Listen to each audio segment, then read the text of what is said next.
Michigan has a diverse cultural population, and because of that, it spawns a lot of questions about who stays in America, who goes back to their homeland, and who can enter this country and stay and be a productive working member of our society. We're going to talk about that next right here on Due Process.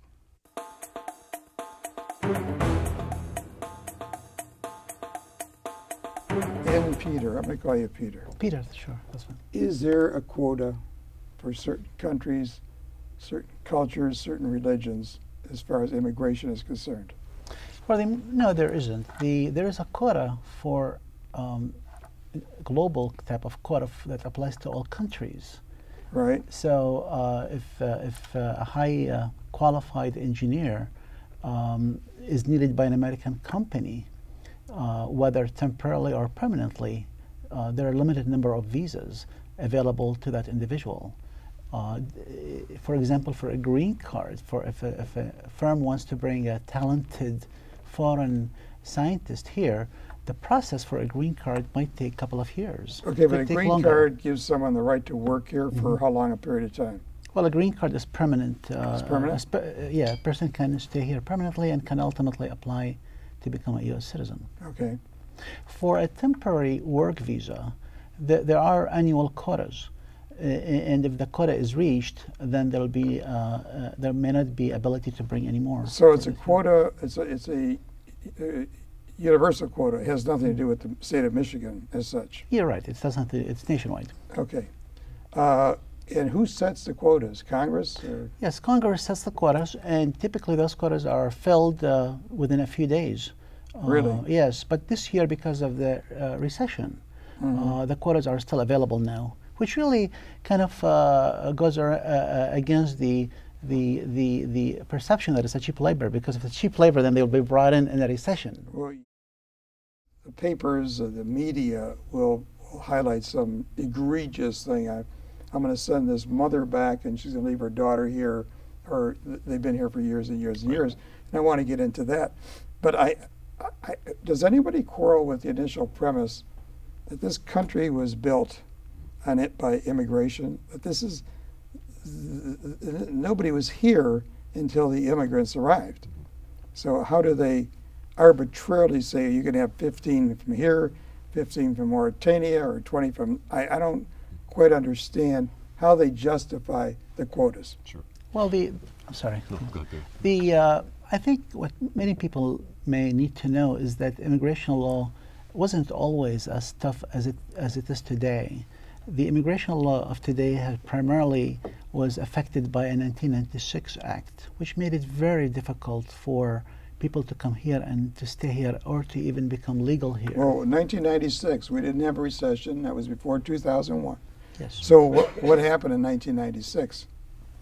Well, I don't want to sound political, but well, it was does a change. become political. There was a change in the makeup of Congress, and many of the people coming to Congress at that time came with the idea that their base would want a limitation on immigration, and that actually triggered the 1996 Act.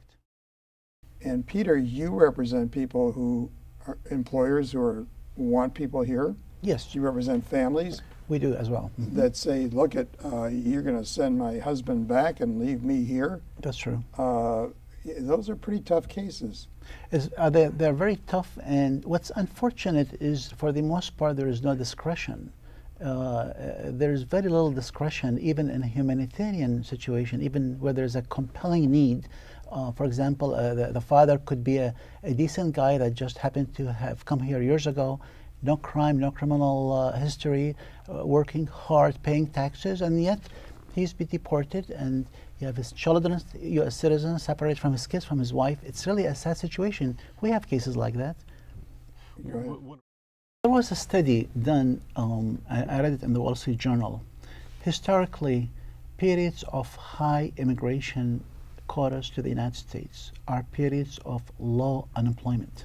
It's counterintuitive. I mean, and I think the reason is the following. When people come here, they not only work, but they also become part of the consuming public. They Right. rent a house, Right. they buy a home, they buy furniture, they become They stimulate they the stimulate economy. the economy. So you need to look at the balance, and every study shows that the balance is positive. You know, you have a mother who, and I don't know if you had this case, Peter, but you have a mother with children.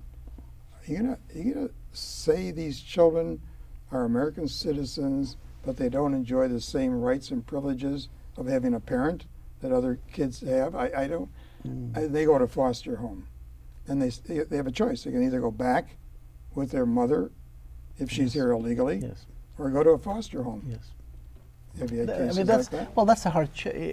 By the way, I think there is such a decision, and the immigration opinion is those kids can go with their mom to the foreign country now, or they can stay with some relatives.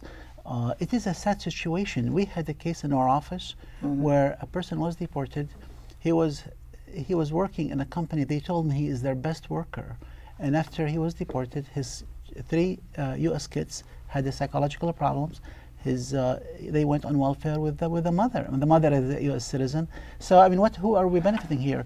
But I want to mention something related to a business-based immigration. Sure. We represent a multinational company that is a British company, and I want to tell you about a recent things that the owner told me. He's a British citizen. He told me they do business all over the world. Doing business in America today is more difficult than doing business in East Europe. From the immigration point of view, all the hassles they have to go through, all the paperwork, all the complication, all the expense. I really felt very sad. It's very sad when somebody tells you that America is becoming less attractive because of all the immigration hurdles. Now we're talking about business visas, but even those are becoming difficult to get, very expensive. It costs about $6,000 between government filing fees and attorney fees to bring somebody here.